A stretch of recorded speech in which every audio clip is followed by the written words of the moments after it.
Мы вообще-то прибыли в Стамбул, но потом сюда, в Анкару, пригласили на встречу с главой Духовного управления мусульман Турции и одновременно с фондом при Духовном управлении. Вообще сначала планировалось, что одновременно будет в одном месте с главой Духовного управления и руководством фонда, но получилось отдельно встречались.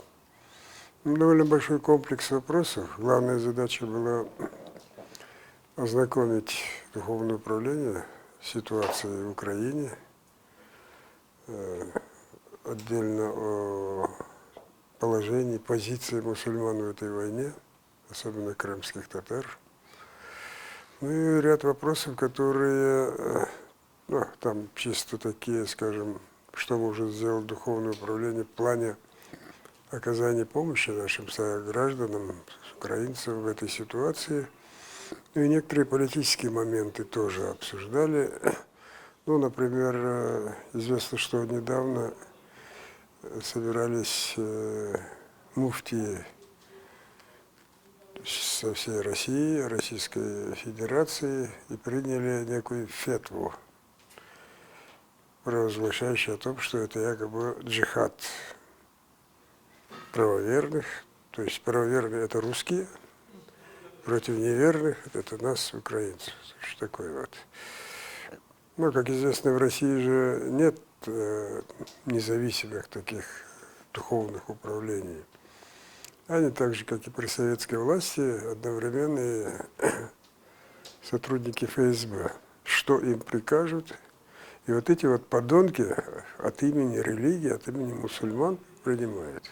Это же дойти до такого абсурда, чтобы напасть на чужую страну, грабить, убивать людей, а потом это еще называть священной войной. Ну и наша просьба, соответственно, была о том, чтобы они отреагировали на это их так называемую фетву, в том плане, что это ничего общего с исламом не имеет, и поддержать в этом плане Украину. Ну, вообще, вот этот Али Эрбаш, он стал главой Духовного управления в 2017 году. До этого Гюрмес был, мы с ним встречались, а это вот с ним первая встреча. Мы также говорили о том, что вот в оккупированных территориях, там, где проживают мусульмане, оккупанты стараются создать какие-то там муфтияты, привязанные к России. Мы говорили о том, что никаких контактов с ними не должно быть, они с этим полностью согласились. Но не только таких вот официальных, но также, чтобы не было разных людей, которые с ними контактировали. Потому что эта русская пропаганда преподносит так, как будто бы они признают их как законных муфтиев. Ну, для них, например, было шоком, когда я сказал о том, что сколько групповых захоронений, пыточных центров, как мы обнаружили после освобождения, скажем, Херсонской области или в других областях после ухода российских оккупантов. Сколько детей убили они.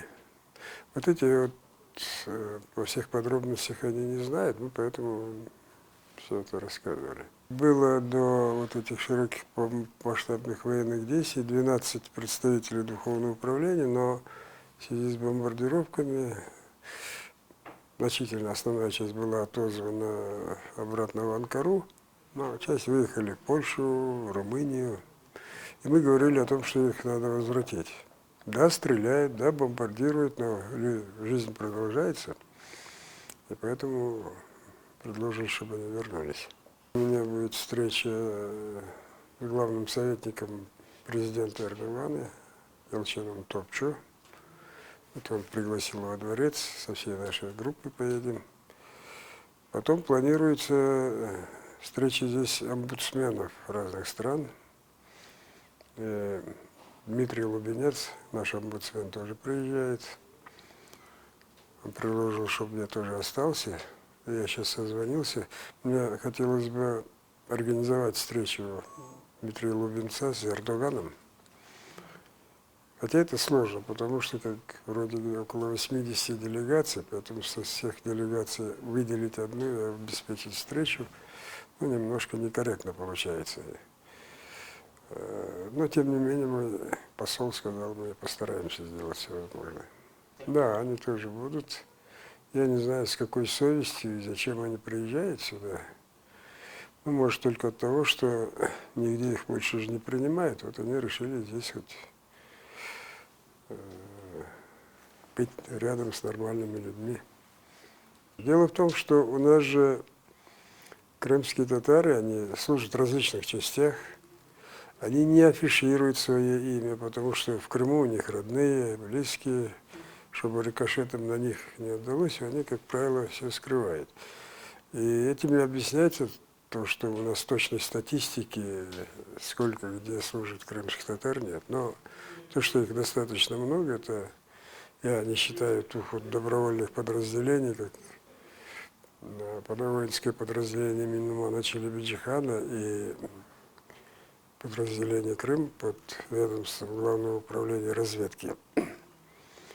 Но кроме них еще в различных частях служат. Есть у нас и погибшие, к сожалению, большому, есть и которые попали в плен. Но мы также обратили внимание Духовного управления на то, что, я сказал, что это не секрет, она и в турецкой прессе довольно много говорилось, и в мировой прессе обращалось на то внимание, что так называемой мобилизации или там в этой спецоперации больше всего отправляют представителей национальных меньшинств, особенно представителей тюркских народов. И когда происходит обмен, с очень большим трудом приходится выбивать оттуда крымских татар.